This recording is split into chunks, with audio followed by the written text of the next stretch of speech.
जी, अस्सलाम वालेकुम। Welcome to Pakistan Stocknetic. उम्मीद है कि आप तमाम दोस्त खैरियत से होंगे।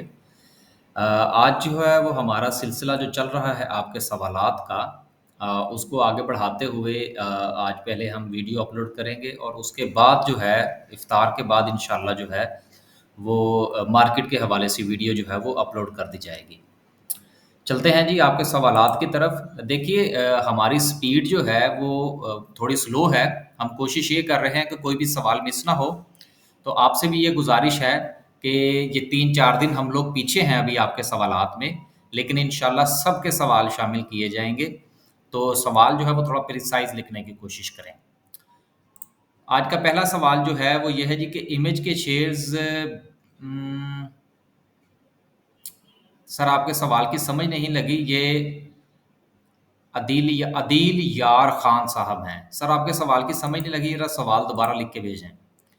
उसके बाद अगला सवाल जो है वो अफसंद यार खान साहब का है। वो कहते हैं जी कि सर काइंडली गाइड करें कि शॉर्ट टर्म ट्रेड्स के लिए, फॉर एग्जांपल डेली, वीकली के लिए कौन से शेयर्स बेटर ट्रेड करने चाहिए। देखिए, जो जहाँ तक ताल्लुक इस चीज़ का है ना, लॉन्ग टर्म, शॉर्ट टर्म या डे ट्रेड के हवाले से, इसमें आप एक चीज़ को ज़हन में रखिए कि अगर जो आपने डे ट्रेड करनी है तो शेयर के फंडामेंटल्स देखने की कोई ख़ास ज़रूरत नहीं है। आप सिर्फ ये देखिए कि शेयर्स जो है वो डे ट्रेड के हवाले से उसमें वॉल्यूम अच्छा लग रहा है।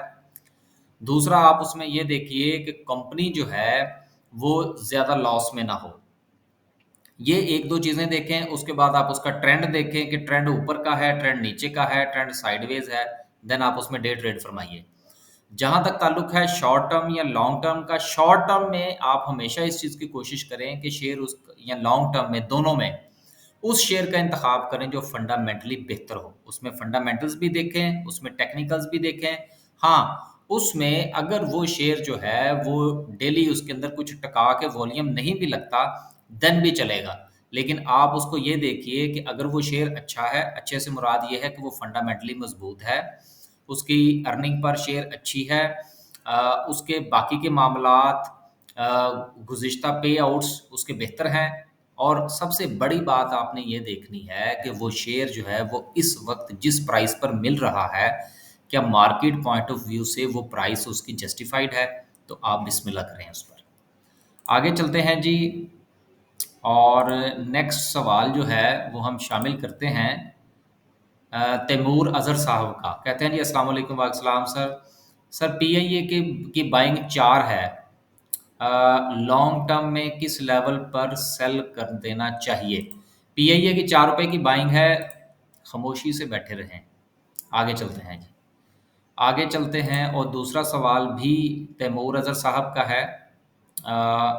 उनका भी यही यही सवाल उन्होंने दोबारा पूछा। अगला सवाल जो है वो राव गुलज़ेब साहब का है। वो कहते हैं जी कि मुर्गा कुर्बानी के करीब है। आगे चलते हैं जी। ज़ियारत अली साहब हैं। वेरी नाइस सर, आपका शुक्रिया। अगले सवाल की तरफ चलते हैं। इकराम बेग साहब हैं। वो कहते हैं जी कि if some are stocks for long terms and give 15% gain in 6 months, will we sell out and realized profits or be because we are for long term? Regards, इकराम देव। इकराम साहब, देखिए बात ये है कि आपने लॉन्ग टर्म के लिए शेयर खरीदा। जिस वक्त आप वो शेयर खरीदते हैं उस वक्त आप अपनी एक राय कायम करते हैं कि जी लॉन्ग टर्म में मुझे इसमें से इतना प्रॉफिट मिलना चाहिए।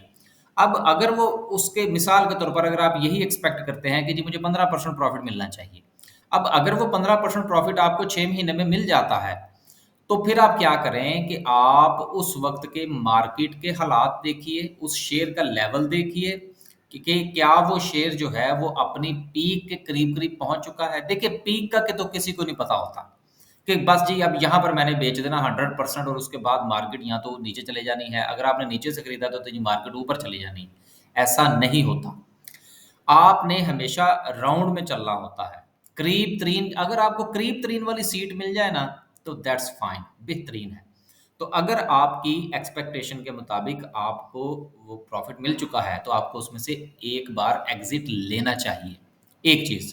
और दूसरी चीज़ ये है कि अगर आप एक 15% उसमें से प्रॉफ़िट ले चुके हैं और एक बार आप उसमें से एग्ज़िट ले चुके हैं, तो दोबारा उस शेयर में ट्रेड करने से परहेज़ फ़रमाइए कुछ अरसा तक, कुछ दिनों तक उसको वॉच कीजिए। मैंने अक्सर लोगों को देखा है कि उन्होंने शेयर पोज़ीशन होल्ड किए रखी, अपना एक्सपेक्टेड प्रॉफ़िट उसमें से लिया और उसमें से एग्ज़िट ले लिया। अब जैसे ही एग्ज़िट लिया वो शेयर थोड़ा-सा ऊपर गया तो उन्होंने समझा पता नहीं और ऊपर जाने लगा है। उन्होंने दोबारा खरीद लिया और देन वो शेयर नीचे चला गया और ना सिर्फ़ कि उनका 15% या 18% या 20% प्रॉफ़िट शेयर खा गया, बल्कि मज़ीद लॉस भी हुआ। तो गुज़ारिश ये है कि एक्सपेक्टेड प्रॉफ़िट जिस वक़्त आप उसमें से ले लें, देन थोड़ा दूर रहें उस शेयर से। आगे चलते हैं जी। अगला सवाल शामिल करते हैं, अज़ीम खान साहब का है। कहते हैं जी कि सर बाइको ने रिफाइनरी पॉलिसी की वजह से परफ़ॉर्म किया है, इवन पूरा रिफाइनरी सेक्टर चला है। जी, बिल्कुल ऐसा ही है। लेकिन बाइको जिस वक़्त ₹5 पे भी था, साढ़े 5 पे भी था, उस वक़्त भी हमारी राय यही थी कि इसको मज़ीद खरीदना चाहिए और हमने अपने दोस्तों को यही राय दी थी। आगे चलते हैं जी, अली शान साहब हैं, वो कहते हैं डीजीकेसी और फौजी फर्टिलाइज़र बिन कासम और फौजी फर्टिलाइज़र कंपनी के बारे में बता दें। देखिए दोनों शेयर ही अच्छे हैं, कंपनीज़ अच्छी हैं। फौजी फर्टिलाइज़र जो है वो इस वक़्त 120 के करीब है, उससे परहेज़ करना चाहिए। डीजी खान, आपको पता है सीमेंट सेक्टर के हवाले से तो हमारी अभी तक यही राय है कि जब तक कोल प्राइसेज़ के हवाले से कुछ मामलात तय नहीं हो जाते, तब तक सीमेंट सेक्टर से भी थोड़ा परहेज़ करना चाहिए। आगे हैं जी, अब्दुर्रहमान साहब हैं, वो कहते हैं जी थैंक्स गुड एनालिसिस, बहुत शुक्रिया जी। आगे चलते हैं जी, अगला सवाल जो है वो नसीम भट्टी साहब का है, नाइस वर्क ग्रेट इन्फॉर्मेशन। शुक्रिया सर, मुझे ज़्यादा खुशी हो कि अगर आप कोई सवाल हमसे पूछें। मेसम भट्टी साहब हैं, रिफाइनरी पॉलिसी गवर्नमेंट ने अप्रूव्ड कर दी है। पाकिस्तान पीपल्स पार्टी पर है, ये तो ट्रिपल पी कौन सा है? हम्म, ये पाकिस्तान रिफाइनरी की कहीं बात कर रहे हैं, परफॉर्म करेगा? बिल्कुल करेगा जी, और काफ़ी हद तक इन्होंने किया भी है। अब मेरा ख्याल है कि शायद थोड़ा इंतज़ार करने का वक्त है। अगला सवाल जो है जी वो सफ़िया शहबाज साहिबा का है। थैंक्स कहा जी, आपका भी शुक्रिया। आगे चलते हैं जी, अगला सवाल जो है वो डिसेंट मेरी के से है, ग्रेट सेशन, चलें ठीक भी ठीक है जी। अ, अगला सवाल मोहम्मद इस्माइल साहब का है। कहते हैं जी कि sir what is the cash flow end of the company. देखिए इसके हवाले से हम इंशाल्लाह जो है वो एक प्रॉपर वीडियो बनाएंगे और उस पर इसको डिस्कस करने की कोशिश करेंगे। आगे चलते हैं जी, वो अगला सवाल जो है वो है ज़ीशान हसन साहब का। सर टीआरजी फंडामेंटली क्या इतना स्ट्रॉन्ग है कि ये दोबारा 150 160 को टच कर सकता है? सर इस वक्त जो सूरत हाल चल रही है, नो। आगे चलते हैं जी। ज़ीशान साहब कहते हैं जी कि सर मेरी टीआरजी की बाइंग 88 रुपए की है, 95 तक होल्ड कर सकता हूँ। यार 95 तक आप क्यों होल्ड कर सकते हैं? मुझे ज़रा देख लेने दें कि ये कितने पे ट्रेड हो रहा है। टीआरजी 88 की बाइंग है तो ये तो सर जी 85 रुपए पे आ गया। तो अब इंतज़ार फरमाइए, थोड़ा इंतज़ार फरमाइए सर। आगे चलते हैं जी, और ज़ुबैर साहब हैं, कहते हैं जी कि सर मेरा क्वेश्चन ये है कि technical indicator moving averages best point कौन सा यूज़ करें? यार देखिए जहाँ तक मूविंग एवरेज के हवाले से है वो लोग 2 किस्म की मूविंग एवरेज बल्कि 3 किस्म की इस्तेमाल करते हैं। एक 20 डेज़ की मूविंग एवरेज इस्तेमाल करते हैं, दूसरे जो है वो 10 की करते हैं और तीसरी जो है वो 30 की करते हैं। 10, 20 और 30। फिर जहाँ पर इन तीनों का क्रॉस ओवर होता है वहाँ से वो अपनी पोजीशन बाय करते हैं और जहाँ से इनका क्रॉस ओवर दोबारा होता है वहाँ पर इसको सेल करते हैं। यार देखिए मैंने चूँकि कभी भी जो है वो मूविंग एवरेजेस पे काम नहीं किया, तो मैं सिर्फ़ आपको एक आइडिया ही बता सकता हूँ कि लोग किस तरह से काम करते हैं। लेकिन चूँकि मैं खुद इस पे इस तरह से काम नहीं करता तो इसलिए माज़रत मैं कुछ शायद तफ़सील से आपको ये जवाब ना दे सकूँ, इसलिए माज़रत कबूल फ़रमाएँ। अगला सवाल जो है वो अली रज़ा साहब का है, वो कहते हैं जी कि सर पोर्टफोलियो के लिए कितने हिस्सों में होना चाहिए और मसलन कौन कौन से सेक्टर में काम करना चाहिए। ठीक है, मैं आपकी जो बात समझा हूँ, आप ये पूछ अली रज़ा साहब ये पूछना यार, अली रज़ा साहब का ये मेरा ख़्याल है ये वही साहब हैं, जिन्होंने पिछले दिनों भी हमसे सवाल पूछा था, बहुत अच्छे सवाल पूछते हैं ये। देखिए पोर्टफ़ोलियो का मैं आज आपको एक छोटा-सा फ़ॉर्मूला बता देता हूँ। नंबर 1, आपके पास जितने पैसे हैं उसको 3 पे तक़सीम कर दीजिए, ठीक है? उसके बाद आप ज़्यादा से ज़्यादा जो है वो इस according to the market situation और अकॉर्डिंग टू द मनी जो आपके पास है, आपने 3 सेक्टर का इंतखाब करना है, ठीक है सर? और 3 सेक्टर में आपने उन पैसों को इन्वेस्ट कर देना है। दोबारा फिर सुन लीजिए।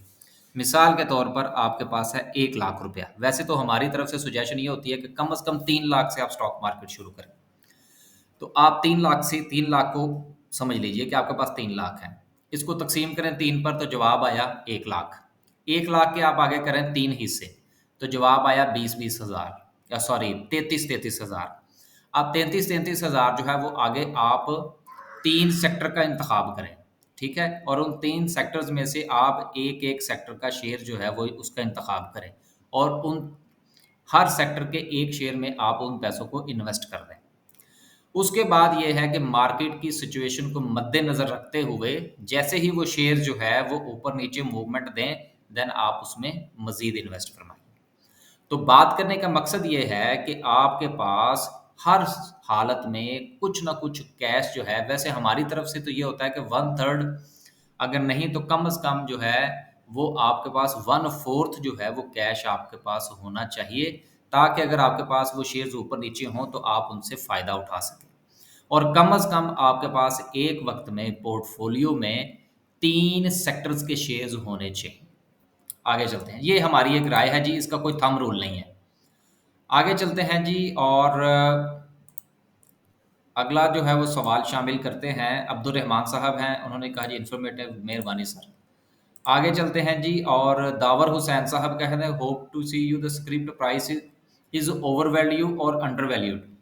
Also considering dividend yield of a company, can we estimate a trajectory of the next couple of years and discount to contact current day to calculate the share price? देखिए ओवर वैल्यू आप यूँ समझ लीजिए कि एक मैं आपको इसका एक तरीका बता देता हूँ, बिल्कुल आसान सा। मैं वो मैथमेटिक्स की तरफ नहीं जा रहा।